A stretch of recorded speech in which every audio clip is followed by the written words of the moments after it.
नमस्कार। मैं हूं संजीव श्रीवास्तव। आप देख रहे हैं 4 PM न्यूज नेटवर्क। महाराष्ट्र में महायुति की गाड़ी प्लेटफॉर्म पर नहीं पहुंच पा रही है। दिल्ली के एक्सपर्ट्स जुटे थे, कोशिश की गई, लेकिन गाड़ी जहां थी वहीं अटकी हुई है।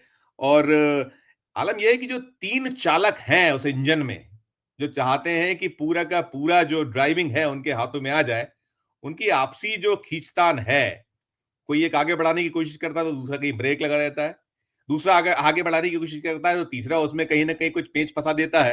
और कुल मिलाकर जो गाड़ी है, ऐसा लगता है अभी तो आउटर पे अटकी है। और आज तो ये भी साफ हो चुका है कि जो महायुति, मैं बता दूं, दर्शकों को पहचान गए होंगे, समझ गए होंगे कि बात में महाराष्ट्र सरकार के गठन को लेकर जो कहीं एक पूरे का पूरा एक पेंच उलझे हैं, दिक्कतें पैदा हुई हैं, वो उस सब की बात कर रहा हूं।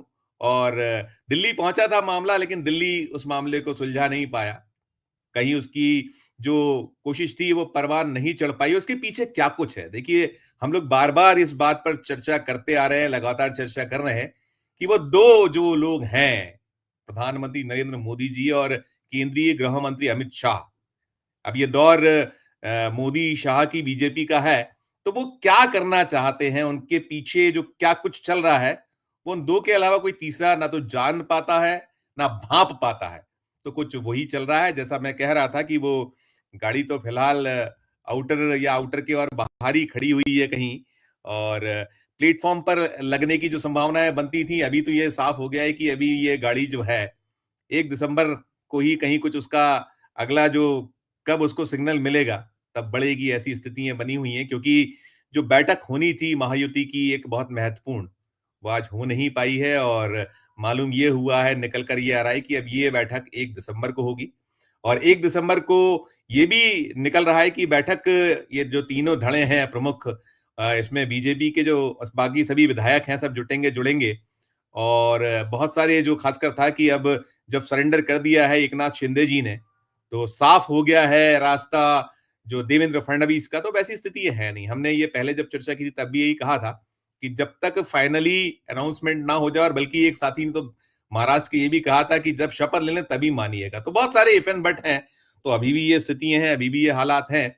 और उधर जो महा विकास अघाड़ी है, वो अभी इसी उधेड़बुन में, इसी सब इसमें जुटी है कि हार कैसे मिली, क्या कारण थे उसमें लगी। और जुटना और लगना भी चाहिए, कहीं आत्मचिंतन आत्ममंथन होना चाहिए उस समय। तो यदि कोई बहुत हॉट टॉपिक है तो वो है ईवीएम गड़बड़ियां, चुनावी गड़बड़ियां और तमाम हो रहा। और जब आज कांग्रेस दिल्ली में जो उसकी वर्किंग कमेटी की बैठक हुई, तब भी यह मसला मामला उलझा। कांग्रेस के राष्ट्रीय अध्यक्ष वो तो साफ कर चुके हैं कि अब राहुल गांधी जी जो अगली यात्रा निकालेंगे, उन्हें निकालना चाहिए, वो निकालना चाहिए जो बैलेट पेपर से चुनाव हो। कांग्रेस अब पूरी तरीके से उसी और बढ़ती और जुटती दिखती है। और शिकायतें भी हुई हैं, आज फिर शिकायत हुई है ईवीएम और तमाम गड़बड़ियों से जुड़ी। और किसको की गई है? वही इलेक्शन कमीशन ऑफ इंडिया, जो बार बार कहता है कि ये सब निराधार है, सब अनुचित है, ईवीएम से कोई खिलवाड़ नहीं कर सकता, मैनेज के लायक नहीं। तमाम जो स्थितियां हालात हैं, हम ये जो पेच नहीं खुल पा रहा है महाराष्ट्र में, जो नई सरकार है उसके गठन में बहुत सारे पेच, और बाकी जो सब कुछ उठापटक है, जो राजनीति और उधर विपक्ष जो कुछ कर रहा है, इन सब पर बात करने के लिए चलेंगे। खास पैनल हमसे जुड़ता है, मैं कहूंगा जुड़ा जाए, जुड़ गया है। धनंजय कुमार साहब हैं, कनौजिया जी हैं, हमारे ब्यूरो प्रमुख, हमारे स्थानीय संपादक मनीष सिंह साहब हैं, साथ साथ राजनीतिक विश्लेषक बिलाल सब्जवारी जी और सुधीर शुक्ल जी जुड़ गए हैं। कुछ पैनलिस्ट भी हमारे साथ और भी जुड़ेंगे।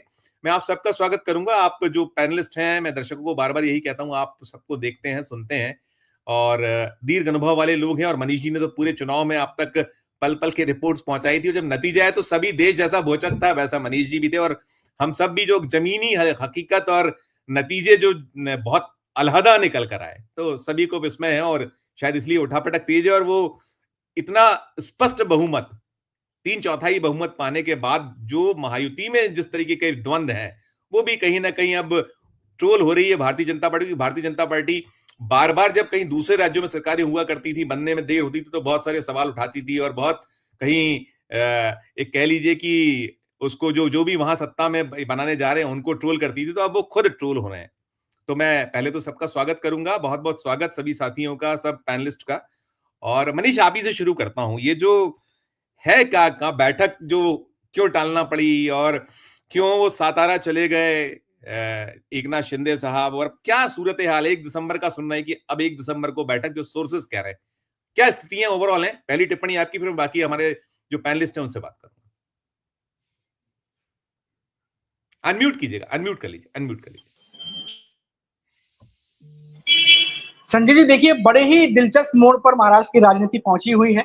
और जैसे ही चुनाव के रिजल्ट्स आए, ऐसा लगा कि 132 सीटें बीजेपी और जिस तरह से एकनाथ शिंदे और अजित पवार लेकर के आए, लगा कि बस अब यहाँ से ज्यादा अड़चने होंगी नहीं, अब तो सीएम अनाउंस करना बाकी है। और जिस तरीके से देवेंद्र फडणवीस का नाम आगे चल रहा था, लेकिन आगे की राह इतनी आसान थी नहीं, और वो अब साफ दिखाई दे रहा है। और पेच सिर्फ एक या दो नहीं है संजय जी, जो समझ में आ रहा है, जो खबरें निकल के आ रही हैं, अगर हम उसको देखें, जैसे अगर आज की ताजा हम बात कर लें, तो आप देखिए, दिल्ली में बैठक होने से पहले महायुति की मुंबई में बहुत सारी बैठकें ऑलरेडी हो चुकी थी।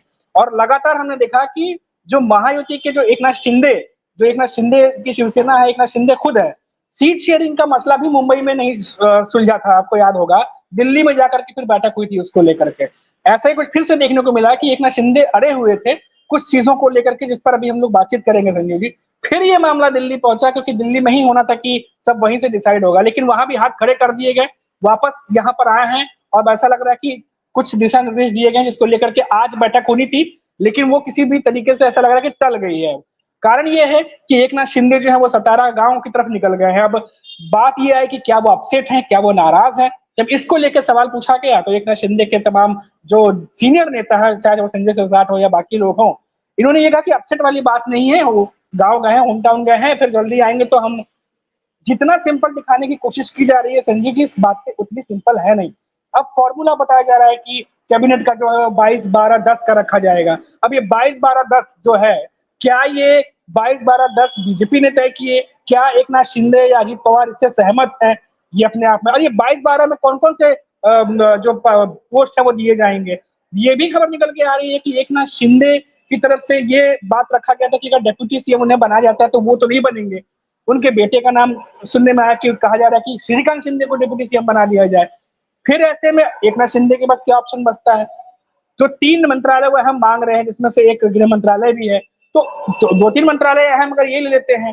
फाइनेंस मिनिस्ट्री जो वित्तीय वाला है वो अजित पवार के पास है, तो क्या बीजेपी सिर्फ अपना मुख्यमंत्री बनाना चाहेगी या कोई पद भी अपने पास रखना चाहेगी? तो ये ऐसी ऐसी चीजें हैं जो पूरे पेज एकदम फंसा, बहुत तरीके से पेज फंसे हुए हैं। तो आज मीटिंग जो है होनी थी, ऐसा लग रहा था कि शाम तक कुछ बड़ी चीजें आ जाएंगी। जिस दिन रिजल्ट आया था संजीव जी, उस दिन से बीजेपी के नेता कह रहे थे कि हम 1-2 दिन में सीएम अनाउंस कर देंगे। हफ्ता भर से ऊपर निकल गया और अब बात अगले हफ्ते तक चली गई है कि अगले हफ्ते तक क्लियर होगा। तो जब सब कुछ इतना ही क्लियर था, इतना ही साफ था, और जैसा कि एकनाथ शिंदे ने खुद सामने आके कल बोल दिया कि जिसको भी आप बनाएंगे मेरी पूरी सहमति है, आप बना लीजिएगा। तो जब चीजें इतनी सिंपल थी तो अब तक अनाउंस क्यों नहीं हो रहा? बात फंसी कहाँ है फिर? तो ये कम जितना जितना जितना सीधा दिखा रहे थे, सीधी चीजें हैं नहीं, ये अब तक पिक्चर में समझ में आ रहा है। जी संजीव। बिल्कुल बिल्कुल, बड़ा सवाल यही कि पेच फंसे कहाँ हुए हैं, क्या गड़बड़ी है। जब वो सरेंडर हुए, सरेंडर के बाद क्या? सोनू जी, क्या कहिएगा? ये सब क्या क्या पीछे की कहानी है, पीछे का पूरा खेल क्या दिखता है, क्या है? क्योंकि ये जो निकल कर आ रहा है कि वहां मराठा मुख्यमंत्री वाला एक मसला सामने आ सकता है, और जो विधायक दल की बैठक की जो संभावना है, अभी ऑफिशियल कुछ नहीं है, सोर्सेस के थ्रू आ रही है बातें। क्या पूरी कहानी किस तरीके से निकलती दिखती है? क्या है, क्या चीजें हैं आपकी, क्या उस पे है सूचना है, वो बताइए।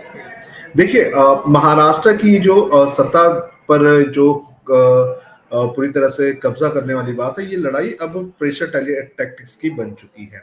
अगर यही सिचुएशन अगर 70 पर या 75 पर बीजेपी रुक जाती, तो जो एकनाथ शिंदे हैं उनका दबदबा अच्छा खासा रहता, लेकिन जो नतीजे आए हैं, नतीजों में भारतीय जनता पार्टी जो है वो सबसे बड़ी पार्टी बनकर आई हुई है।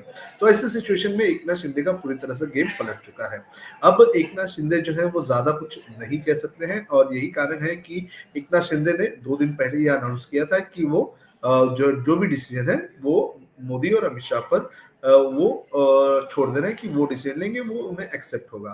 तो एक सीएम की पोस्ट तो उनके हाथ से चली गई, लेकिन अब वो जो है वो कोशिश कर रहे हैं कि उनको मंत्रालय जो है वो अच्छे खासे मंत्रालय मिले, और इसी के चलते अब ये खबर आई है कि एकनाथ शिंदे सातारा अपने गांव के लिए जा चुके हैं। एकनाथ शिंदे प्रेशर बिल्ड करना चाहते हैं कि हमारे चेहरे पर आप चुनाव लड़े और हमारी वजह से आप जीत कर आए, तो हमें एटलीस्ट ठीक ठाक मंत्रालय मिलने चाहिए। उन्होंने काफी हैवी वेट्स मंत्रालय मांगे हैं, जिसमें गृह मंत्रालय है, जिसमें फाइनेंस मिनिस्टर, रेवेन्यू मिनिस्ट्री, ऐसे कई बड़े मंत्रालय उन्होंने मांगे हैं, और उसी को लेकर अब बार्गेनिंग चल रही है। और आज एकनाथ शिंदे सातारा में है, उसके बाद वो कब लौटेंगे ये बहुत बड़ा सवाल है। और इसके अलावा खबर ये भी आ रही है कि महाराष्ट्र में जो उप मुख्यमंत्री का पद है वो एकनाथ शिंदे नहीं लेंगे। उनकी जगह पर दादा भुसे जो है, जो उनकी पार्टी के विधायक हैं, उन्हें उप मुख्यमंत्री बनाया जा सकता है। एकनाथ शिंदे इस वक्त ये बताने की कोशिश कर रहे हैं कि वो डेप्यूटी सीएम या फिर कोई और मंत्री बनने के स्ट्रेचर के नेता नहीं है, अब वो मुख्यमंत्री के पद से नीचे नहीं जा सकते हैं।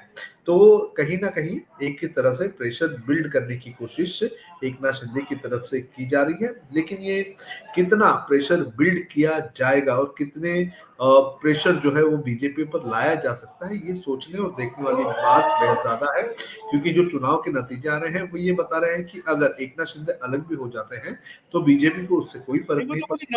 नंबर गेम में सोनू जी, नंबर गेम में सोनू जी क्लियर कट चीजें हैं कि कहीं कोई ऐसी स्थिति नहीं है, लेकिन जो आप मिलकर लड़े थे, अब आपको एकता भी बनाए रखनी है, दिखानी पड़ेगी। सुधीर जी, मैं आपसे जानना चाहूंगा, ये जो क्या स्थिति है, प्रेशर पॉलिटिक्स कर सकते हैं, ऐसी स्थिति है एकनाथ शिंदे की इस हैसियत में बचे हैं, वो कर पाएंगे और जो चाहते हैं वो हो पाएगा? मामला कहाँ उलझा, कहाँ दिक्कतें कहाँ दिखती हैं आपको? क्या पीछे के खेल, ऐसा तो नहीं कि ये जो दिल्ली जो चाहता था कि कहीं जो देवेंद्र फडणवीस को खासकर जो इक्वेशंस थी कि नहीं चाहते हैं अमित शाह, तो पीछे यही सब है जो मराठा का भी बात निकल रहा था, सब कुछ ओपन अप है, आपके पास नंबर प्रॉपर है और उसके साथ और भी जो जुड़े हुए लोग हैं, आप अपने दम पे भी कर सकते हैं। तो क्या दिखता क्या है, पीछे की कहानी क्या दिखती है? सुधीर सर, अनम्यूट करिए।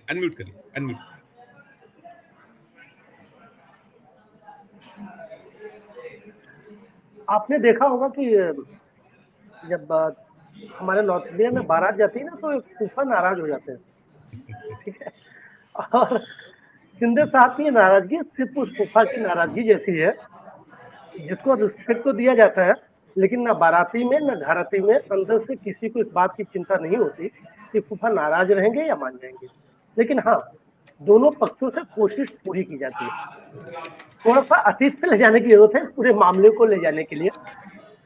जब शिंदे की सरकार बनी थी और अप्रत्याशित रूप से 106 विधायक तब भी थे बीजेपी के पास, और उन्होंने शिंदे को मुख्यमंत्री बनाया था। और आपको बता दें कि सतारा में शिंदे साहब नाराज होकर फूफा बनकर पहली बार गए हैं, ऐसा नहीं है। जो राजनीति को कवर करते हैं वो सब जानते हैं कि पिछले 2.5 साल में 2 से 2.5 बार, 3 से 4 बार ऐसा हुआ है कि वो सतारा चले जाते थे, खेती के विजुअल्स दिखाते थे और उसके बाद 2 से 3 दिन बाद फिर से वो राजनीति में एक्टिव हो जाते थे। एक मैसेजिंग वो हमेशा से देते रहे। महत्वपूर्ण ये है, राजनीति में इमोशंस का कोई भी न ही इंपॉर्टेंस होता है, न ही उसको कोई तवज्जो देता है। महत्वपूर्ण क्या है कि क्या शिंदे के पास आज की तारीख में कोई विकल्प है? तो साफ शब्दों में नहीं। अकेले बीजेपी को जितनी सीटें आई हैं और बागी और निर्दलीय उम्मीदवारों को मिला ले तो ये आंकड़ा 138 तक पहुंच गया है। मैजिक फिगर के लिए सिर्फ 8 अंक बीजेपी को अकेले के लिए चाहिए होंगे। आप समझ सकते हैं कि क्या इस नाराज फूफा की बीजेपी को इतनी जरूरत है। अब दूसरी बात जो आपने कही वो पक्ष यक्ष है। सबसे बड़ा सवाल है कि अगर महायुति ये दावा कर रही थी या कर रही है कि हमारे बीच कुर्सी की, सत्ता पक्ष की कोई लड़ाई नहीं है, तो इस तरह का परसेप्शन बाजार में नहीं जाना चाहिए कि जनता ने जब अपनी तरफ से आपको इतना सुनामी जैसी आप कह लें लहर साबित हुई है, जो रिजल्ट आए हैं, परिणाम जो सामने आए हैं, तो इससे आपका कहीं न कहीं जो पर्सोना राजनीति बनता है वो बेहद गंदा है। खैर, मेरी उनके 2 पीए हैं इस समय, एक राजनीतिक एक पर्सनल। उन दोनों से आज दिन में 3 बार बात हुई है, जब वो सतारा के लिए निकले थे और जब वहां पहुंच गए उसके बाद भी। मेरी जानकारी जो ये है कि कुछ भी अनिश्चितता नहीं है, वो प्रेशर टैक्टिक्स निश्चित तौर पर बना रहे हैं, लेकिन उनको भी मालूम है कि एक सीमा के बाद अगर वो ब्लैकमेलिंग करेंगे तो उनकी हाल और जो उनका पर्सोना क्रिएट होगा, जो अभी तक वो दावा करते रहे हैं कि वो सिर्फ जो उद्धव ठाकरे ने पार्टी के सिद्धांतों और बाला साहब ठाकरे के सिद्धांतों से समझौता किया था, इस आधार पे उन्होंने पार्टी तोड़ी थी और इस आधार पे वो बीजेपी के साथ गए थे, वहां कुर्सी की कोई लालसा नहीं थी। खोखे और जो दावे आरोप उनके ऊपर लगते हैं, जो उसका वो हमेशा से निराकरण करते रहे। तो ये एक प्रेशर टैक्टिक्स निश्चित तौर से है, लेकिन जो मेरी जानकारी है बीजेपी के सोर्सेस से और एनसीपी के सोर्सेस से, वो ये है कि 1 तारीख को अमावस्या है, इसलिए शपथ विधि नहीं होगी, लेकिन 2 तारीख को शपथ विधि हो रही है और वानखेड़े में पैरेलली उसकी पूरी तैयारी की जा रही है। और उसके बड़ा पहले तक बड़ा नाराज बड़ा सवाल जो है, कौन बनेगा मुख्यमंत्री, खासकर देवेंद्र देवेंद्र फडणवीस। फडणवीस, इसमें कोई दो राय नहीं है। आपको बता दें, देवेंद्र फडणवीस मुख्यमंत्री बनेंगे, ये दिल्ली के आका के हाथ में भी नहीं है, ये चीज आप याद रखिएगा संजय जी। जो मेरी जानकारी है वो ये है कि जिस दिन चुनावी नतीजे आए हैं उसी दिन इन दोनों आकाओं के भी जो आका हैं, जो इनकी मातृ संस्था कही जाती है, उसकी तरफ से मैसेज दिया जा चुका है। और मैं अगले क्रम में जब आप आएंगे तो मैं बताऊंगा कि आखिर देवेंद्र फडणवीस महाराष्ट्र की राजनीति में इतने ज्यादा उपयोगी, इतने ज्यादा प्रासंगिक और बीजेपी के लिए इतनी बड़ी मजबूरी क्यों है। ठीक ठीक वो ठीक, उस पे मैं आप पे प्रकाश डालूंगा, लेकिन तब तक आप और लोगों से बिल्कुल बात बिल्कुल करें। लेकिन बिल्कुल। मैं आपको बता दूं, देवेंद्र फडणवीस की दावेदारी या उनकी ताजपोशी को लेकर कोई शक नहीं है। और 2 तारीख को आपको बता दें कि सरकार का गठन होता दिख रहा है। उसके पहले तक ये नाराज फूफा जी मान भी जाएंगे। ठीक ठीक। धनंजय सर, ये नाराज फूफा जी और कहीं नाराज जीजा जी तमाम हम देखते हैं, और देखिए जो स्थिति है वो तो क्लियर कट है। मैं बिलाल सर के पास इसलिए अंतिम में जाऊंगा कि मैं और चीजें, आप लोग सब महाराष्ट्र वही हैं, और हालांकि बिलाल सर भी सब चीजों पर निगाह नजर रखते हैं और बातें सारी जानते हैं। लेकिन आपसे सवाल ये कि जो भी बात कह रहे हैं कि कोई कठिनाई नहीं है, लेकिन बहुत सारे सवाल यूं हैं कि ये जो दोनों के हाथ में है, बहुत क्लियर कट कह दिया था एकनाथ शिंदे ने कि भाई एनडीए के जो मुखिया हैं वो तो वही हैं और वो जो कहेंगे हमें मान्य होगा। फिर जब मान्य होगा, अजीत पवार की तरफ से कोई बहुत संकट है नहीं, और फिर आपके नंबर गेम में बिल्कुल स्पष्ट है, फिर इतना देरी क्यों, इतनी सारी इफ एंड बट क्यों, और दिल्ली बार बार कहते जाइए आप लोग वहां बैठक करिए। वो तो चाहे तो वर्डिक्ट तो हो ही सकता था, कुछ ना कुछ हो जाता, लेकिन अभी तक हम जो चेहरों पर पढ़ रहे हैं साफ दिखता है कि एकनाथ शिंदे के चेहरे के हाव भाव तो क्लियर कट है कि वो कितना अवसाद में है। और उधर अगर अजीत पवार साहब है तो अजीत पवार साहब को तो जो मिलेगा वो मुकद्दर समझ के ले लिया जाएगा, उनकी अपनी मजबूरी है। लेकिन देवेंद्र फडणवीस के चेहरे पे भी तनाव बना हुआ है। तो क्या है इसके पीछे, तनाव क्यों बना है, जब कह रहे हैं सुधीर जी की वो तो दिक्कत नहीं आने वाली। सब पर आपकी टिप्पणी, आपकी प्रतिक्रिया। इस बीच इकबाल मामदानी जुड़े, उनका ही बहुत स्वागत करूंगा मैं। देखिए, आपके तीनों साथी ने जो बतला दिया है वो लगभग तस्वीर क्लियर कर दी है। मैं थोड़ा और उसको विस्तार दे देता हूँ।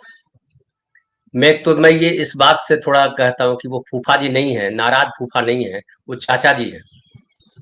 उनका इस घर में स्टेक है, फूफा जी का स्टेक नहीं होता। हालांकि अब होने लगा फूफा जी का भी स्टेक, चूंकि बहनों की भी संपत्ति में हिस्सेदारी है, इसलिए फूफा जी का भी स्टेक है। लेकिन वो फूफा जी नहीं, वो चाचा जी। और वो चाचा जी जो अभी फिलहाल के लिए जो है वो ठीक मंझले वाले चाचा जी। 3 भाई में बड़ा भाई जो है बीजेपी, वो मंझले वाले भाई है। और मंझले वाले भाई जो है वो छोटे वालों के साथ भी जा सकते हैं, बड़ों वाले के साथ भी, बड़े वाले के साथ भी जा सकते हैं।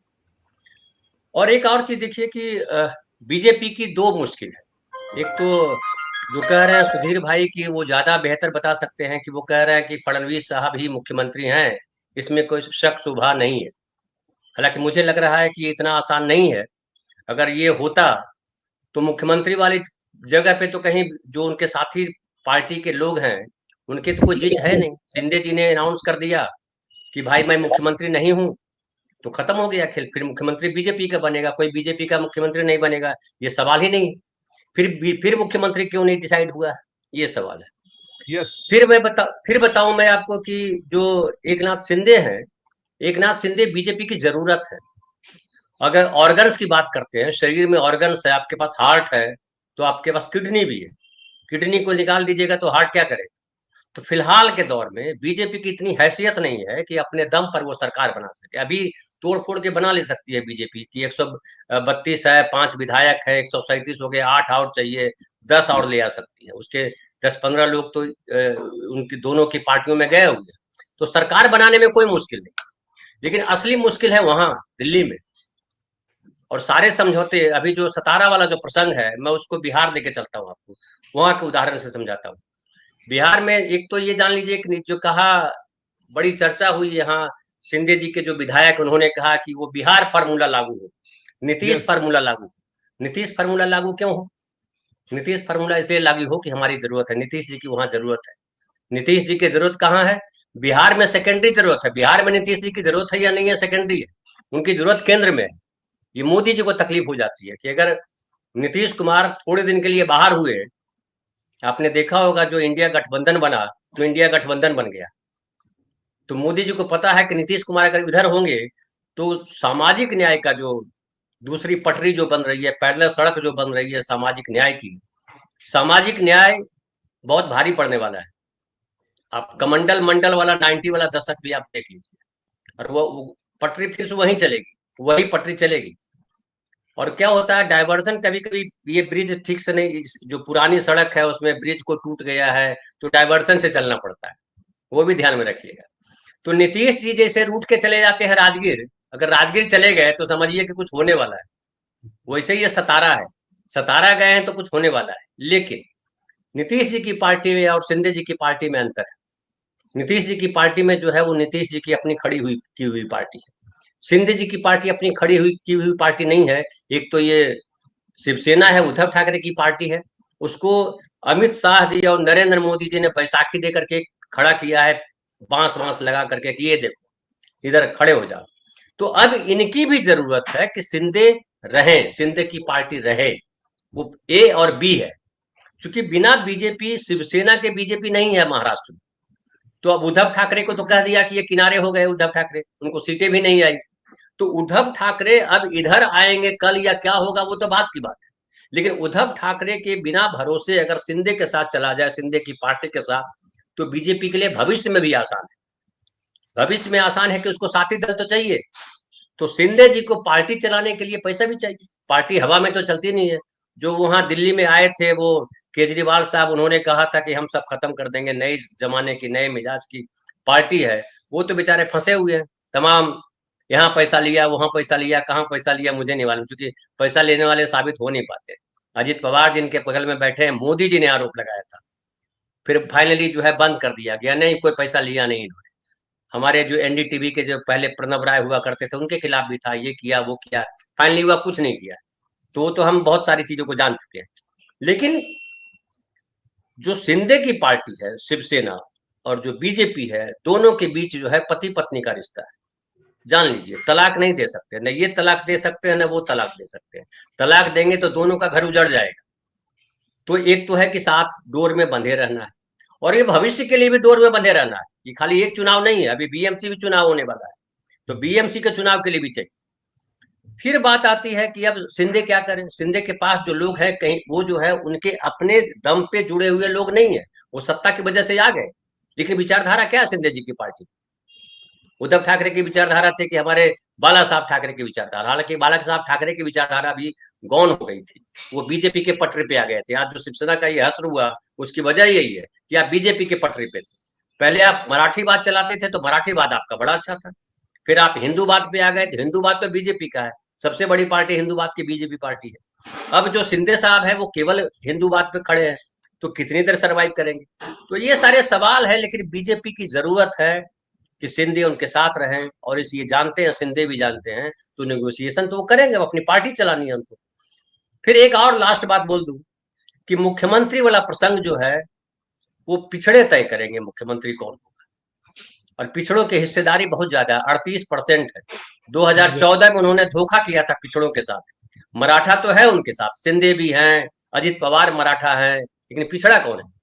तो मुख्यमंत्री अगर फिर ब्राह्मण को बनाएंगे तो आने वाले समय में सामाजिक न्याय पर लड़ने में दिक्कत होगी, ऐसा मुझे लगता है। बिल्कुल, बिल्कुल, बिल्कुल सही आप कह रहे हैं कि कहीं न कहीं वो जो आया भी है निकल के कि केवल 8, 8.5%, 9% ब्राह्मण है और उसके बाद दे दिया जाए। ये सवाल फंसा है, पेंच फंसा है कहीं न कहीं। बिलाल सर, ये पसीना आने की वजह क्या, जो अभी धनंजय जी ने कहा या और भी पहले का? इस बीच में हमारे साथ हेमंत कुमार जी जुड़े, उनका भी स्वागत। मैं इकबाल सर का स्वागत कर चुका हूं।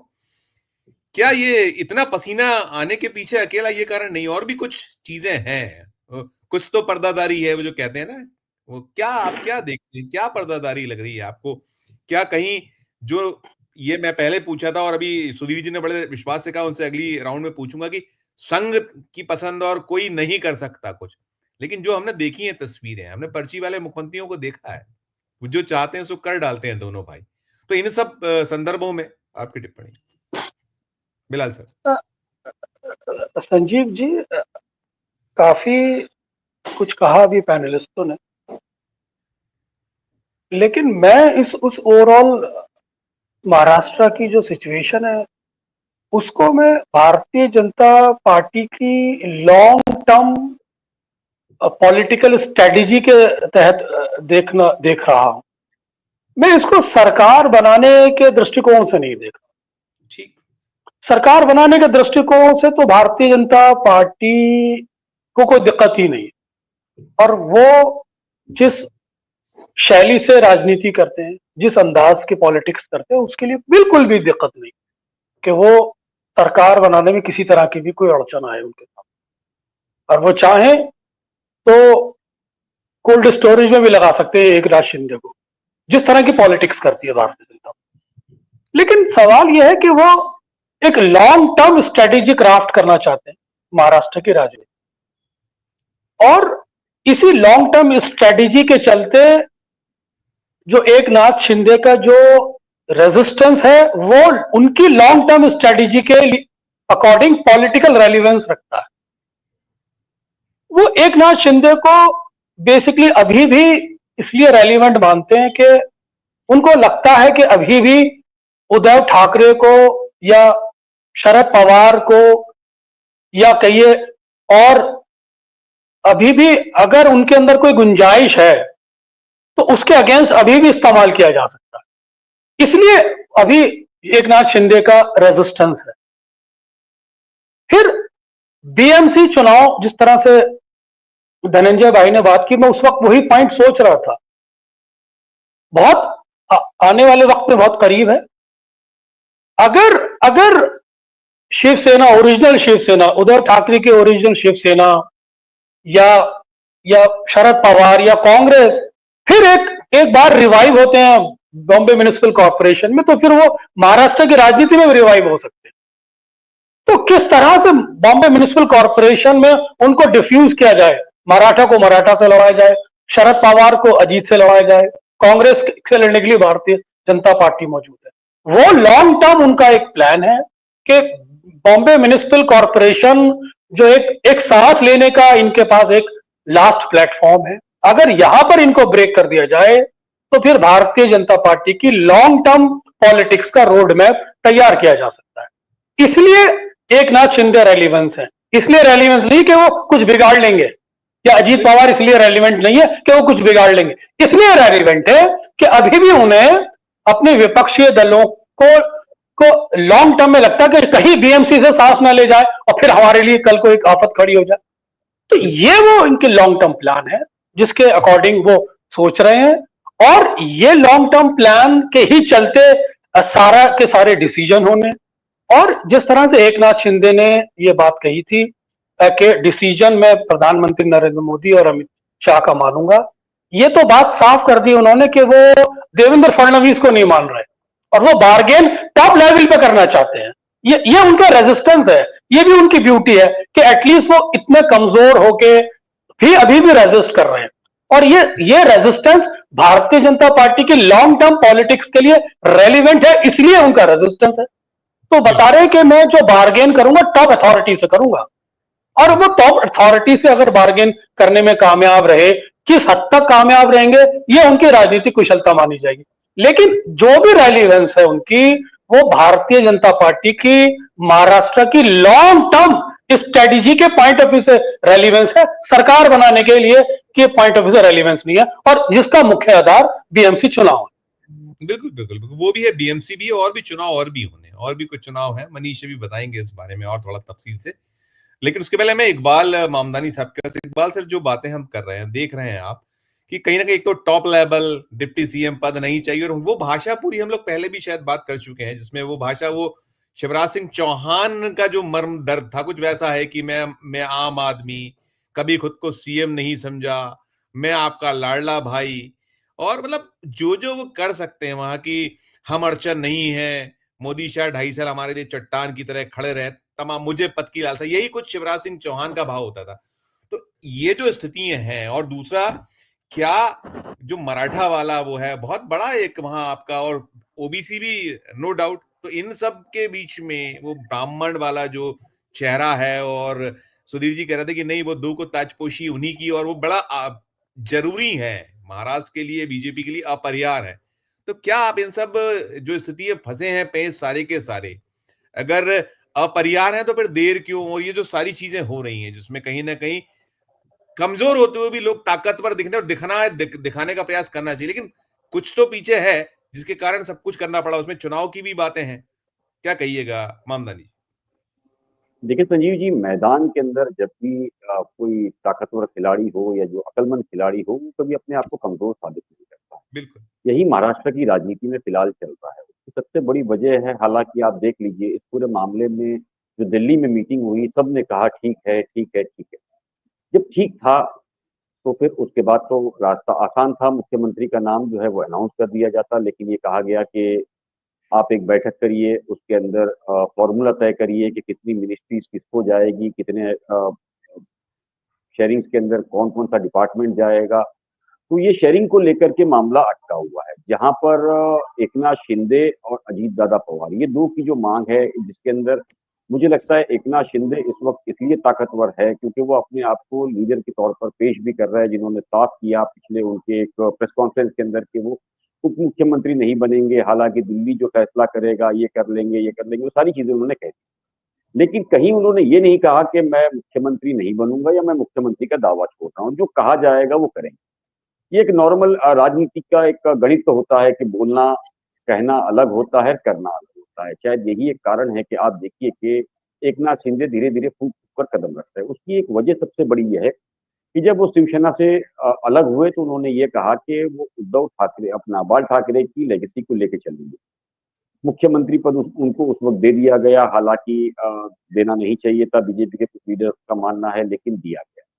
लेकिन इस 2.5 सालों के अंदर जिस तरीके से लगातार जो प्रोजेक्ट्स और सारी चीजों को लेकर के उन्होंने काम किया, जो योजनाएं उन्होंने की, तो अब उनका ये मानना है कि जो जीत हुई है उसके अंदर सबसे बड़े भागीदार वो है, चाहे वो लाडली बहना हो, लाडली भाव हो या किसानों का मुद्दा हो, इन सभी चीजों को लेकर के वो मान रहे हैं कि उनका एक बड़ा योगदान रहा है जिसको लेकर के इतनी बड़ी जीत हासिल हुई। वहीं पर एक चीज अगर ऑपोजिशन की माने या जिस तरह से हम चर्चा करते हैं कि ये जो खेल है ईवीएम का हुआ या जो भी हुआ, अगर ईवीएम का भी खेल अगर हम मान ले इस पूरे गणित को, तो साथ तो सभी का था, विकास अगर है तो साथ भी सबका था। तो डर एक चीज का ये भी है कुल मिलाकर के, अगर एकनाथ शिंदे पूरी तरीके से अगर बगावत को उतरते तो कई ऐसी चीजें जो है वो खोल सकते हैं, जो आगे आने वाले दिनों में खतरा बीजेपी के लिए हो सकता है। जिस तरीके से अभी बिलाल जी ने भी कहा कि आने वाले दिनों के अंदर इलेक्शन है, महानगर नगर पालिका और महानगर पालिका। पाल जी, मुख्यमंत्री तो वो खुद थे, सरकार में तो वो थे, यदि कुछ गड़बड़ी होंगी सबसे पहले तो उन्हीं के ऊपर नहीं नहीं नहीं नहीं संजीव जी, मैं ये नहीं बता रहा हूँ, वो उस वक्त का नहीं, अभी जो इलेक्शन हुए हैं अगर उसका आप देखो पूरा, जिस तरीके से सवाल ऑपोजिशन खड़ा कर रहा है, उन्हें डर ये भी है। देखिए इस पूरे मामले के अंदर आप देखेंगे तो अब तक शरद पवार जो है पूरी तरीके से खामोशी किए बैठे हैं, और ऐसा माना जाता है कि शरद पवार की जो खामोशी होती है वो कोई ना कोई बड़ा तूफान लाने वाली होती है। इसलिए भी एक जो सत्ता पक्ष है वो उन सारी चीजों को देख रहा है। वहीं पर एकनाथ शिंदे जो है वो बड़े मंत्रालय को लेकर के अगर सूत्रों की माने तो वो नड़े हुए हैं, और वो जो मंत्रालय जैसे होम हो गए, अर्बन हो गए, पावर हो गए, इस तरह के अपना विधान परिषद के अंदर अध्यक्ष पद हुआ, ये सारी ही चीजों की वो डिमांड कर रहे हैं। बीजेपी को भी पता है कि अगर बड़े बड़े मंत्रालय वहां चले गए तो क्या किया जाएगा।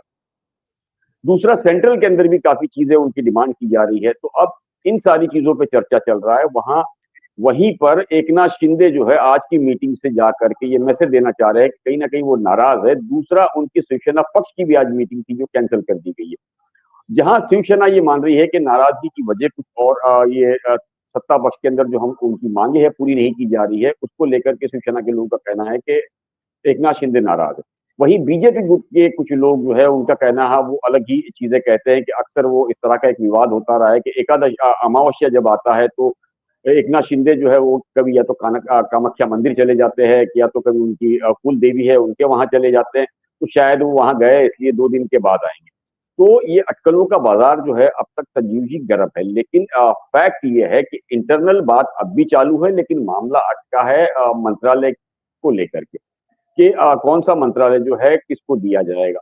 हालांकि बीजेपी भी काफी चीजों में लड़ी हुई है। दूसरी बड़ी बात जैसे सुधीर ने भी कहा और धनंजय जी ने भी कहा कि मुख्यमंत्री बीजेपी का हो उसको लेकर के मामला अटका हुआ है। मैं इस पर बिल्कुल कहना चाहूंगा कि वाकई में हालात जो है अभी भी पूरी तरीके से देवेंद्र फडणवीस के पक्ष में नहीं बैठा है, नहीं तो ये ऐलान कर दिया जाता। मंत्रालय के डिस्ट्रीब्यूशन को लेकर के भी बात अटकी हुई है। दूसरी जो सबसे बड़ी चुनौती है वो एक ये भी है कि क्या देवेंद्र फडणवीस की जगह पर कोई ऐसा नाम जो 1 या 2 बार जीता हो जिसकी कमांडिंग ठीक नहीं हो, क्या उसके नीचे एकनाथ शिंदे या अजीतदादा पवार काम करेंगे? ये एक बहुत बड़ा सवाल अब तक खड़ा हुआ है जिसको लेकर के बीजेपी आलाकमान सोच रही है। उनको पता है कि इतना आसान नहीं है ये 2 ताकतवरों को संभालना। तो इसलिए जहां आरएसएस जो है वो पूरी तरीके से ताकत लगा रही है कि मुख्यमंत्री जो है वो देवेंद्र फडणवीस होना चाहिए। अगर आप मुख्यमंत्री नहीं बनाते हो तो राष्ट्रीय अध्यक्ष के तौर पर उन्हें लिया जाए। तो इन चीजों के अंदर भी अटकलें चल रही है, लेकिन मुझे लगता नहीं है इस पूरे मामले के अंदर कि इतना आसान है देवेंद्र फडणवीस के लिए भी कि वो सीएम पद के दावेदार हो, क्योंकि बुधवार को ही विनोद तावड़े भी मिले हैं।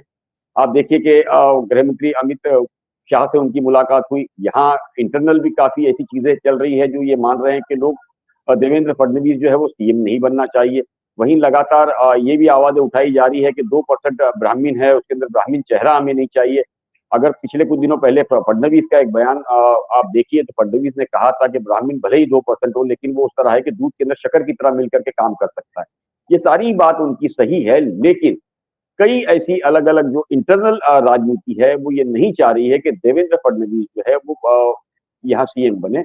वहीं अगर मैं बात करूं दिल्ली की, तो अमित शाह भी जो है वो ये नहीं चाहते हैं कि देवेंद्र फडणवीस का कद बड़ा हो और वो आगे चल करके उनके लिए ही खतरा बने। तो ये सारी ही चीजों को लेकर के लगातार दिल्ली के अंदर भी मंथन चालू है। वहीं एक गुट प्रधानमंत्री मोदी जी के साथ का जो है वो ये चाह रहा है कि फडणवीस जो है वो पूरी तरीके से सीएम की कुर्सी पे बैठे। तो ये रसाकशी अभी भी चल रही है, अभी भी चीजें ऐसी देखी जा रही है कि क्या ऐसा कोई नाम या ऐसा कोई ताकतवर शख्सियत है जो महाराष्ट्र को कमांड कर सके, साथ ही साथ ये जो 2 उनके अलायंस है उस पर पूरी तरीके से वो पावर में लेकर उन्हें संभाल सके। ये भी एक चीजें सोची जा रही है। वही एकनाथ शिंदे की जो मांग है उसको लेकर के भी लगातार ये कोशिश की जा रही है कि कुछ मांगे उनकी कम हो, जिसको लेकर के अलायंस जो है वो आगे चले, क्योंकि विदाउट अजीत पवार के या एकनाथ शिंदे के बीजेपी के लिए इतना आसान नहीं होगा चलना। भले ही बीजेपी अब ये मान चुकी है कि हिंदुत्व के चेहरे को लेकर के वो देश की सबसे बड़ी पार्टी है, महाराष्ट्र की सबसे बड़ी पार्टी है। वही मैं दोबारा लौटता हूं। मैं बिल्कुल आप समय हो गया, मैं कंप्लीटली आप जो कह रहे हैं कि बहुत सारी मजबूरियां दोनों की हैं और जो सामने अभी चुनाव है वो बहुत सारा कहीं आप यहां पर अगर ये हुआ और फिर खुलने की बातें, बहुत सारे खतरे हैं, तमाम है तो इसमें है, लेकिन कहीं ना कहीं दिल्ली का अपना खेल है। हेमंत सर, जो तमाम आपने सभी को लगभग सुना है, दिल्ली क्या लग रहा है, दिल्ली का रुख और रवैया जो भी सबने कहा लगभग कि अगर दिल्ली चाहती तो 1 सेकंड लगता, उसको देर नहीं लगती कि ये सरेंडर है। जहां जहां जो जो इसके पीछे कुछ करो, ये जो बंदरों की लड़ाई कह सकते हैं कि वो है और उसमें बिल्ली के फायदे की संभावनाएं बहुत हद तक नजर आ रही हैं। तो फिर क्या होगा? अभी तो एक ही है कि एकनाथ शिंदे यहाँ डिप्टी सीएम जैसा पद नहीं लेने वाले हैं, उनके लिए क्या केंद्र में ठोर होगी? और ऐसे हालात बने तो क्या जो व्यक्त कर रहे हैं इकबाल साहब की अध्यक्ष, राष्ट्रीय अध्यक्ष, तो जो आपको मुख्यमंत्री पद देने की पीछे हट रहा है, नहीं देना चाहता है, तमाम वो जब जैसे सुधीर जी ने कहा कि बड़ा अपरिहार्य है, यहाँ उनकी आवश्यकता है, वो ऐसी शख्सियत है कि यहाँ उनके बिना काम कठिन होंगे, तमाम जो चीजें कह रहे हैं संघ जो चाहता है उस अकॉर्डिंग। लेकिन ना संघ की वो लोग सुनते आए हैं, ना वो जो कुछ चाहा उन्होंने करते आए। तो ऐसी स्थितियों में क्या देखा जाए, क्या समझा जाए, क्या एज ए विश्लेषक क्या आप पाते हैं, क्या देखते हैं? बिहार फार्मूले की बात भी की थी, 2-3 चीजों पे आपकी संक्षिप्त टिप्पणी में दोबारा भी मैं एक बार लौटूंगा। धन्यवाद संजीव जी। मुझे लगता है कि बीजेपी ने ही शिंदे को रास्ता दिखाया था, क्योंकि बिहार में जो उनका फार्मूला चला, नीतीश जी पार्टी नंबर 1 से पार्टी नंबर 3 हो गए थे, उसके बावजूद मुख्यमंत्री बनाया गया था उनको। तो शिंदे का ये कहना कि बिहार फार्मूला लागू हो, तो ये रास्ता तो बीजेपी ने दिखाया हुआ। Number game sir, Hemant sir, number game 132 और वहां मतलब बहुत अंतर है। बिहार अंतर था, अभी जो कहा नंबर गेम को लेकर धनंजय सर ने भी कहा, तो आप कोई सुनने में, लेकिन कुछ ना कुछ जो दिल्ली अलग किस्म का खेल करता है, वो नहीं समझ आ पाता किसी को कि उसके पीछे के क्या कहानी, क्या खेलना चाहते हैं, और अंत में क्या वो कार्ड पटक कर पूरी बाजी उठा ले जाते हैं उस संदर्भ में। वही मैं बता रहा था कि उनके जो दिक्कत वहां पर है कि क्योंकि जब शिंदे ने शिवसेना तोड़ी थी और उसके बाद जब इनके पाले में आए थे, तो उस समय भी उनको मुख्यमंत्री बनाने का ये एश्योरेंस नहीं मिला हुआ था। वो तो बाद में वो अड़ गए वो, और नतीजा हुआ कि फडणवीस को उप मुख्यमंत्री बनाना पड़ा और उनको मुख्यमंत्री पद देना पड़ा।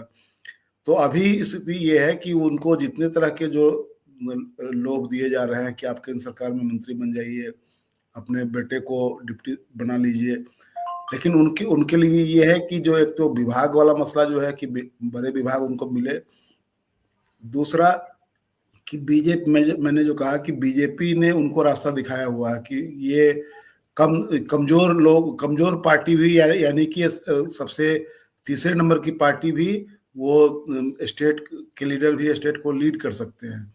तो इस रास्ते को सामने में देखते हुए वो चाहते हैं कि वो इस फार्मूला पर अमल हो, लेकिन ये फार्मूला वहां चलेगा नहीं। लेकिन दिक्कत वहां बीजेपी की यह है कि जो अगर शिंदे सरकार में शामिल नहीं होते हैं, जैसा कि ये बात भी वो कह रहे हैं कि आप सरकार बनाइए, हम सरकार में शामिल नहीं होंगे, ये अंदर खाने से ये बात आ रही है। लेकिन ये बीजेपी नहीं चाहती है कि कोई ऐसा मैसेज जाए जिससे लगे कि उनके बीच में दरार पैदा हो गई है। इस दरार से वो दरार और चौड़ी हो जाए, इससे बीजेपी को डर लग रहा है। एक तो सामने जो वहाँ लोकल बॉडीज के जो चुनाव होने वाले हैं वो है, दूसरा कि अभी बिहार का संदर्भ उसमें मैं जोड़ कर बताता हूँ कि यहाँ भी पशुपति पारस ने अपने तमाम सोशल मीडिया अकाउंट से मोदी का परिवार वाला जो डीपी है वो हटा दिया है। उनको जो यहाँ एनडीए की मीटिंग हुई थी, उसे एनडीए विधायकों की मीटिंग जो हुई थी उसमें बुलाया नहीं गया था। हालांकि वो विधायकों की मीटिंग थी, नेता भी इसमें शामिल हुए थे, तो उनके पास तो कोई विधायक है नहीं, लेकिन उनके एक लीडर होने के नाते उनको बुलाना चाहिए था।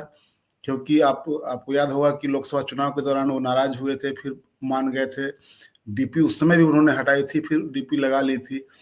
तो एक तो वो है, दूसरे एक रामेश्वर महतो ने आज इस्तीफा दिया है, जो नीतीश जी की पार्टी में थे और वो कुशवाहा बिरादरी में बड़े नेता माने जाते हैं, सीतामढ़ी से आते हैं, और उन्होंने तमाम तरह के आरोप लगाए हैं। उन्होंने कहा कि नीतीश कुमार को कुछ लोगों ने घेर रखा है और निजी स्वार्थ में उनसे फैसले करवाए जा रहे हैं।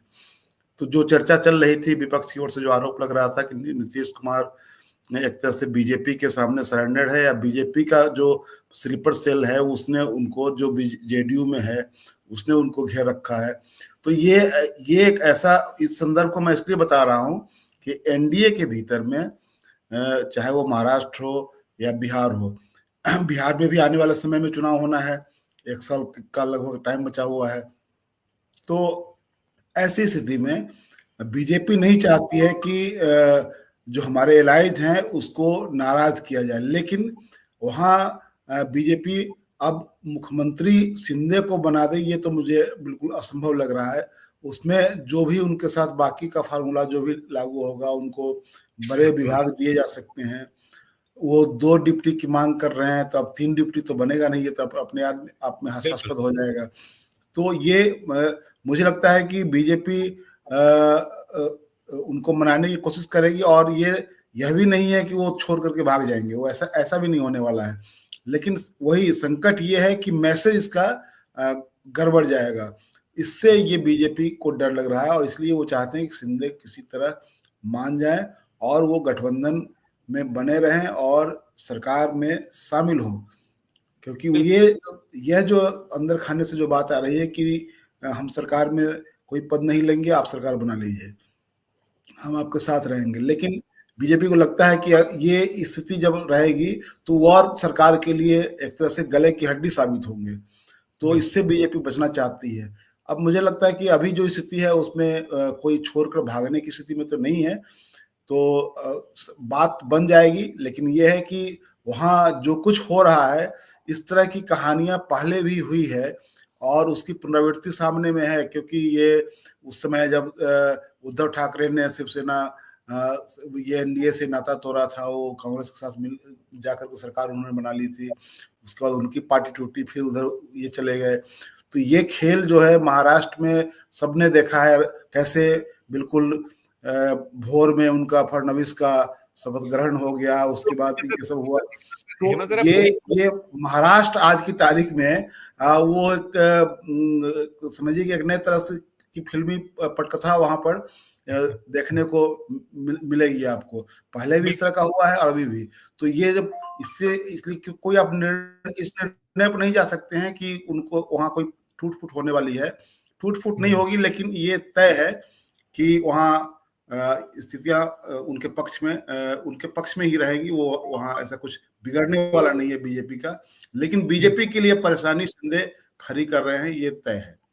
बिल्कुल बिल्कुल, आप ठीक कह रहे हैं। देखिए अब तो सब चीजें खत्म हुई। आपने जो फिल्म का उदाहरण दिया, हम लोग देखते थे कि पहले कमिटमेंट बहुत कुछ होता था, आपको जो साइनिंग अमाउंट मिले, लेकिन हमने कह दिया तो फिर फिल्म आप ही की करनी है, बाकी कई फिल्म करनी ही नहीं किसी की। अब तो ये हो गया है कि साइनिंग अमाउंट किसी से लिया, वादा किसी को किया, फिल्म किसी के साथ बना ली, और फिर अलग अलग बहुत सारी चीजें। मनीष भाई, ये जो कहा सुधीर शुक्ला साहब ने कि एकनाथ शिंदे तो सरेंडर कर चुके थे, लॉटरी खुलना है 11 की सिर्फ और सिर्फ देवेंद्र फडणवीस के नाम।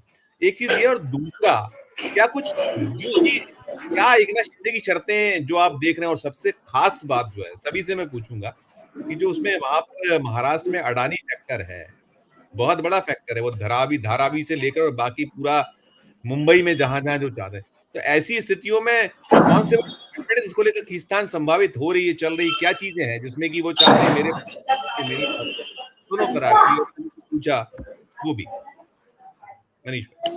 संजय जी देखिए, अगर 23 तारीख को जब रिजल्ट आए तो उसके बाद जो भी घटनाक्रम घटा है, अगर उसको आप ध्यान से देखें तो जो 3 घटक दल हैं, जो महायुति के जो 3 बड़े दल हैं, उनमें सबसे पहले बात करें तो आप देखिए अजीत पवार बिल्कुल शांत है, कोई शर्त नहीं, कुछ नहीं। उनकी तरफ से जो कुछ मौजूदा स्थिति जो पहले थी, उसी मौजूदा स्थिति में वो ऐसे उतने में दिख रहे हैं कि वो खुश हैं, वो जीत गए हैं, सरकार में शामिल है, फिर से डिप्टी सीएम का पद में मिल सकता है, फाइनेंस मिनिस्टर उनको मिल सकती है, जो भी चीजें घटित हो रही है।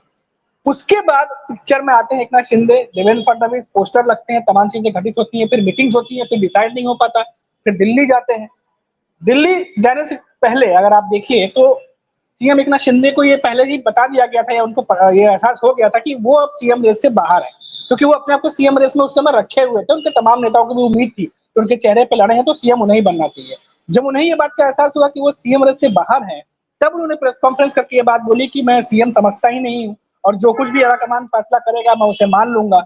लेकिन उस समय जो मंत्रालय हैं उनको लेकर के उन्होंने कुछ भी क्लियर नहीं किया। और जहां तक मेरे को समझ में आ रहा है संजीव जी, कि ये बात जो है ये मंत्रालय पे ही अटकी हुई है, क्योंकि ये जो दिल्ली पहुंचे थे तीनों नेता, तो वहां पर सीएम पद को लेकर के बातचीत जरूर हुई है, क्योंकि ये भी खबर आई थी कि जो मुलाकात हुई थी विनोद तावड़े की और अमित शाह की, तो उसमें अमित शाह ने विनोद तावड़े से ये बात की थी कि अगर देवेंद्र फडणवीस सीएम बनते हैं तो महाराष्ट्र में क्या किसी तरह का असंतोष या भविष्य में आगे जाके कुछ ऐसी चीजें तो नहीं होंगी जो परेशानियों का सबब बने। तो इस चीज को लेकर भी फीडबैक लिया है। तो इसमें कोई दो राय नहीं है कि देवेंद्र फडणवीस के नाम पर विचार किया जा रहा है।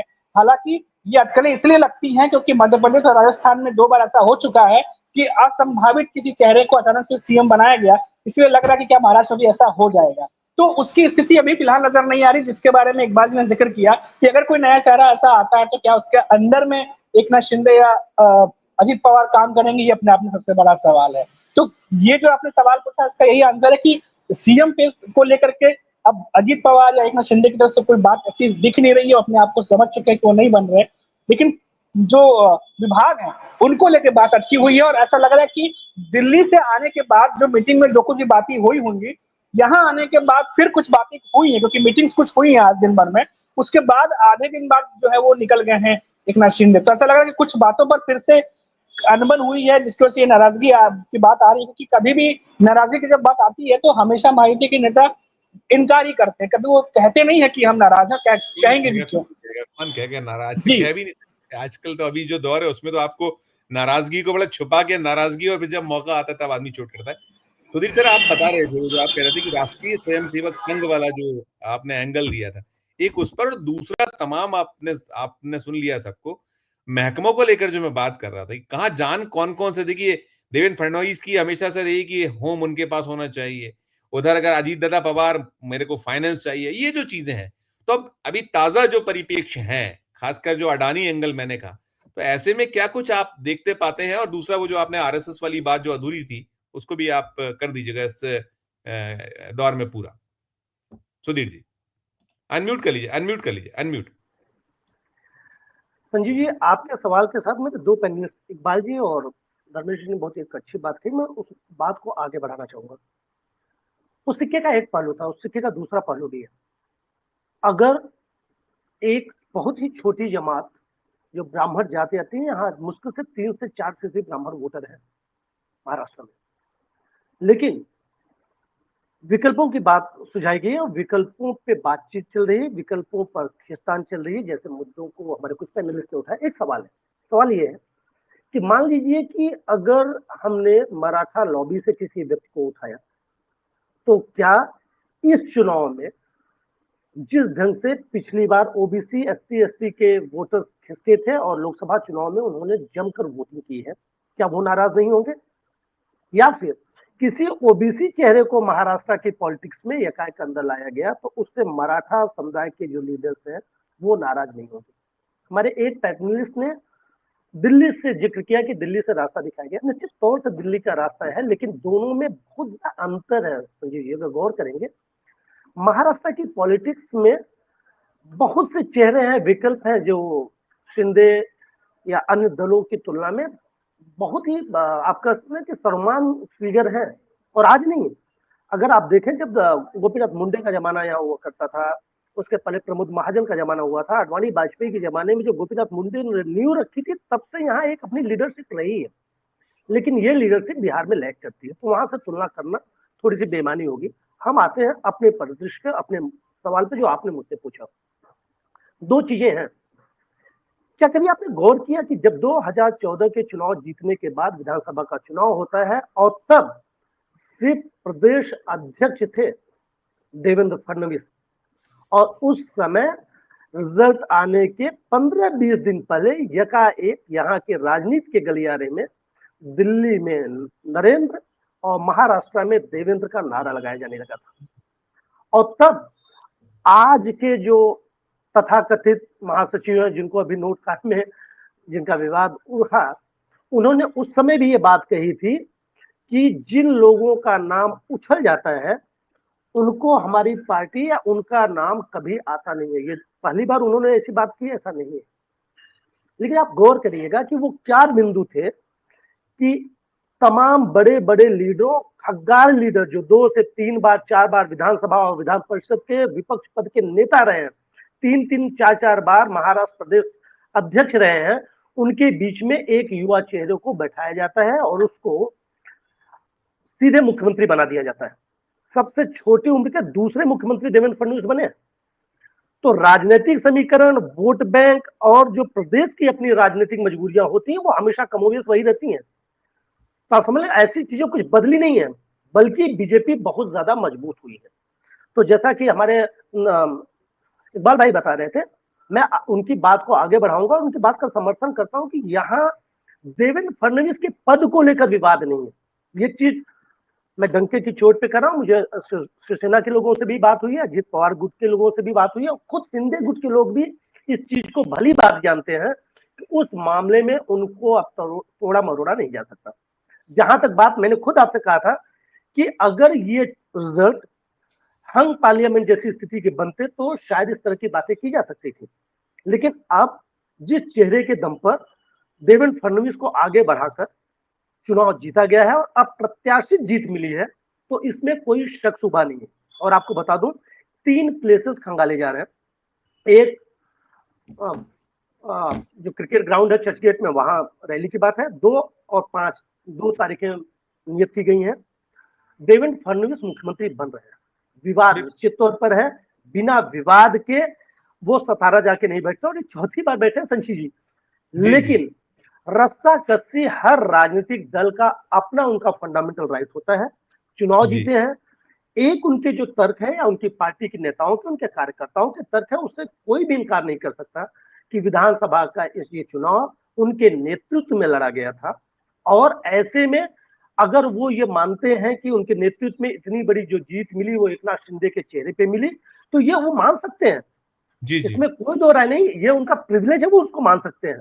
लेकिन आप भी जानते हैं, हम भी जानते हैं, जो गणित राजनीति के गलियारे के पीछे से लड़ी जा रही थी, दरअसल बीजेपी के केंद्रीय नेतृत्व को एक ऐसा व्यक्ति चाहिए जो अमित शाह ने चुनाव की घोषणा से पहले एक नारा दिया था कि इस बार महायुति का मुख्यमंत्री होगा, लेकिन अगली बार की विधानसभा में बीजेपी का मुख्यमंत्री होगा। तो कौन नेता इतना कद्दावर है जो बीजेपी को वहां तक ले जा सके?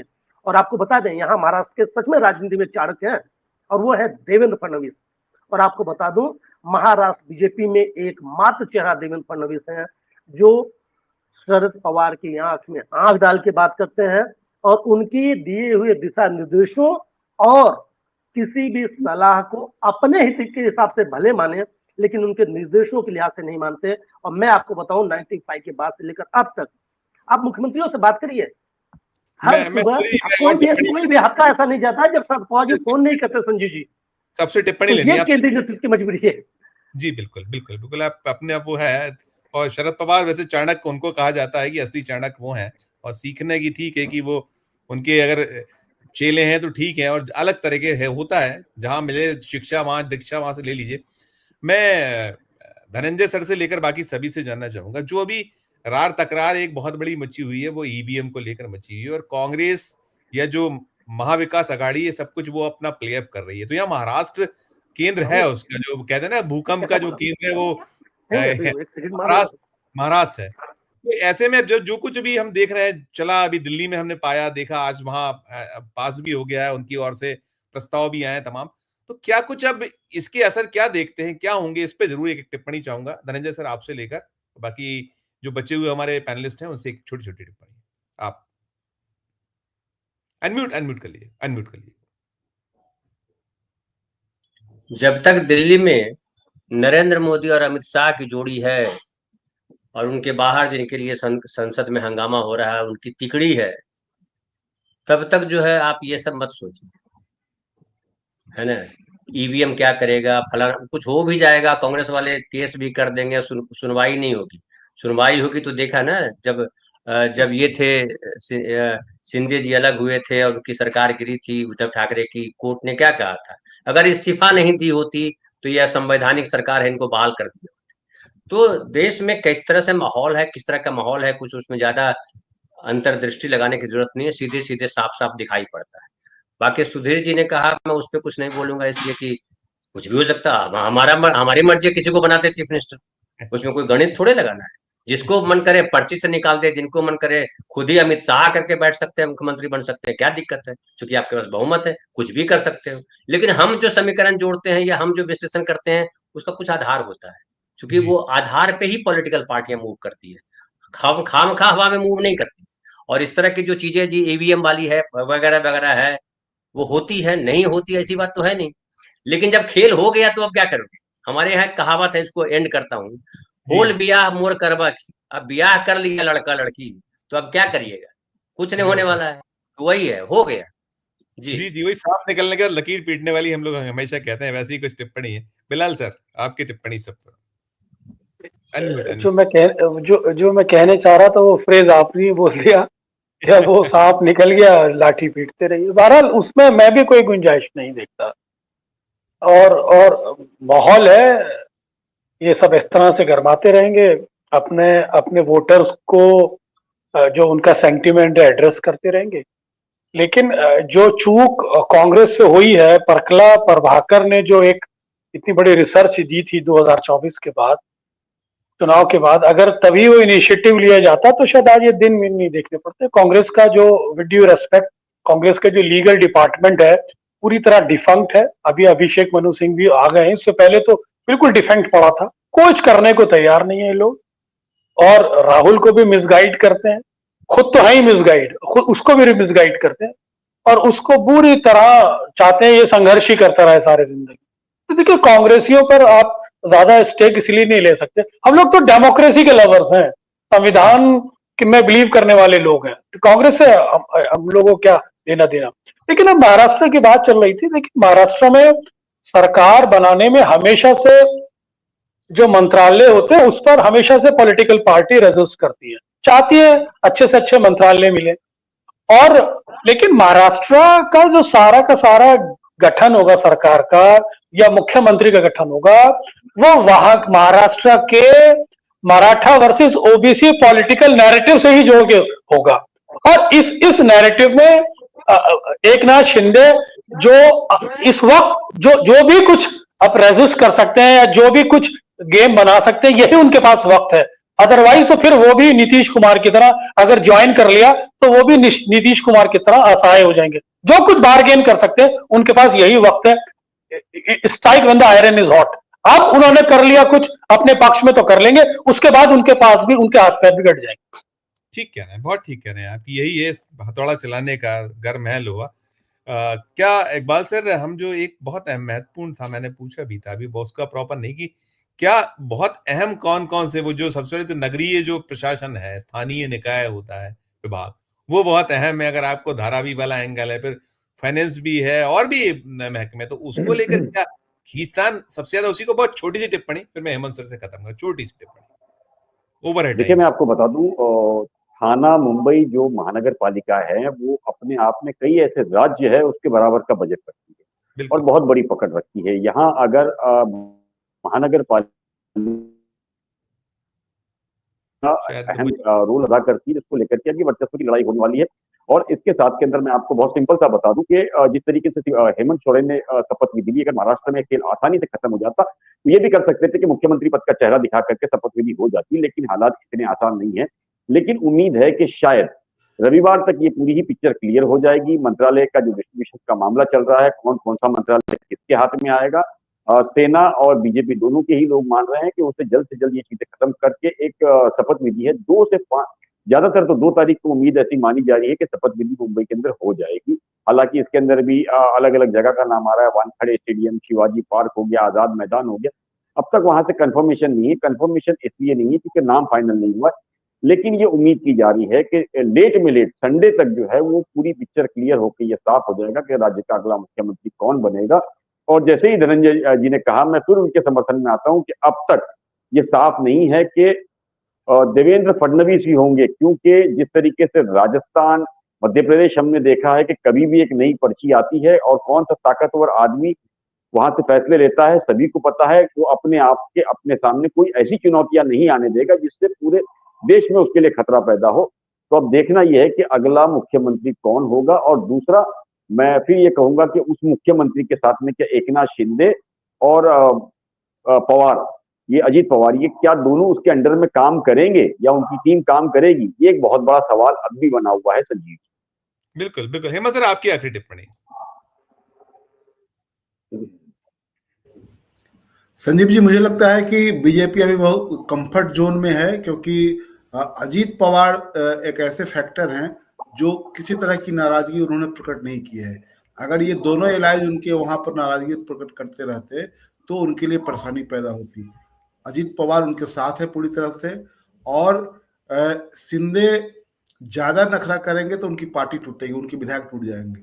बीजेपी इस पोजीशन में है कि उनके विधायकों को तोड़ करके अपने साथ ले आए और वहां कोई उनको रोक नहीं सकता है। ये प्रयोग बीजेपी ने वहां किया हुआ है कई अवसरों पर। तो इसलिए मुझे लगता है कि शिंदे अंततः मान जाएंगे और मुख्यमंत्री तो बीजेपी का ही होगा। इसलिए होगा कि महाराष्ट्र में अडानी का स्टेक बहुत बड़ा है, और ये तो अब तो सार्वजनिक हो चुका है कि जब सरकार गिराने की जब पूरी कवायद हुई थी तो उसमें उस मीटिंग में अडानी महोदय वहाँ उपस्थित थे। तो आप अडानी का महत्व समझ लीजिए, धारावी का महत्व समझ लीजिए, और तब बीजेपी का ये गेम समझिए कि बीजेपी क्यों चाहती है कि हमारा चीफ मिनिस्टर हो, क्योंकि बीच में कोई तीसरा नहीं हो, कोई शिंदे नहीं हो, कोई उद्धव नहीं हो, सिर्फ हम हो। तो ये है, तो मान जाएंगे उनकी वो चाहेंगे, बहुत नखरा करेंगे तो उनके विधायक टूट जाएंगे।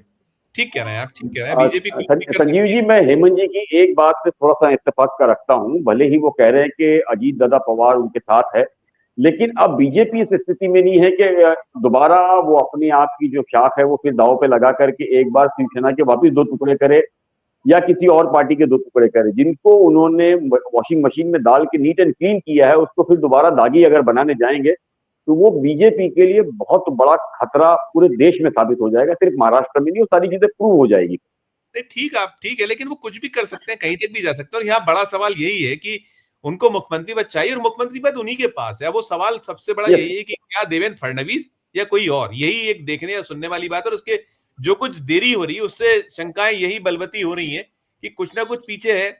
देवेंद्र फडणवीस के अलावा भी कोई आ सकता है, यही एक बहुत महत्वपूर्ण है। बाकी तो कौन डिप्टी सीएम होगा, कौन होगा, उसका बहुत महत्व इसलिए नहीं है कि जो मुख्यमंत्री होता है वो सब कुछ कंट्रोल कर लेता है। तो कुल मिला के दिलचस्प है।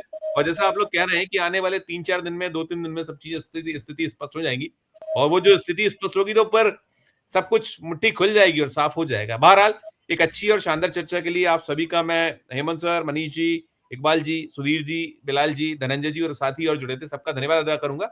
आपने हमें समय दिया, हमारे इस चर्चा में विचार रखे, बहुत बहुत धन्यवाद, बहुत बहुत आभार। तो ये थी हमारी आज की चर्चा। हमारा अंत में अनुरोध यही होगा कि चर्चा अच्छी लगी हो तो हमारे इस वीडियो के कमेंट बॉक्स में जाकर कमेंट जरूर कीजिएगा, और चर्चा अच्छी लगी है तो हमारे चैनल को लाइक भी कीजिए, सब्सक्राइब भी कीजिए, ज्वाइन का बटन दबाए तो ज्वाइन का बटन भी दबाइए। प्यार और स्नेह बनाए रखिए और देखते रहिए 4 PM न्यूज नेटवर्क। धन्यवाद, नमस्कार।